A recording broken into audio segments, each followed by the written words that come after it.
নন্দীর বানানো পরমান্ন মহাদেব মুখে তুললেন, কিন্তু পরমান্ন মুখে তুলতেই মহাদেবের মুখ যেন একেবারে বাংলার ৫।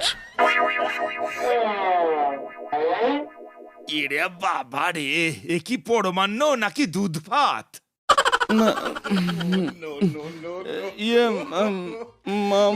মানে আমি যা পেরেছি তাই রেঁধেছি প্রভু, আমাকে ক্ষমা করবেন।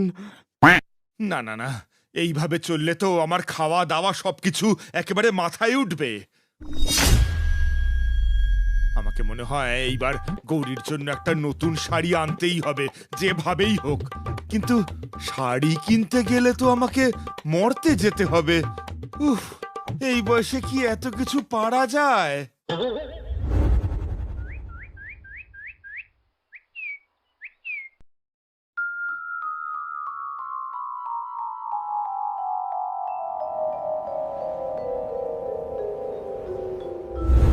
মাতা পার্বতীর রাগ ভাঙাতে মহাদেব এইবার মর্তে এসে হাজির হলেন।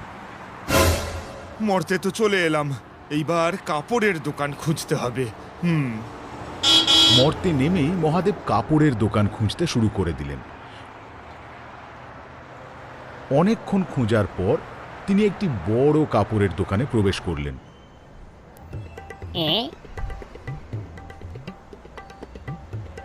দোকানটিতে এসি লাগানো থাকায় দোকানের পরিবেশ বেশ ঠান্ডা।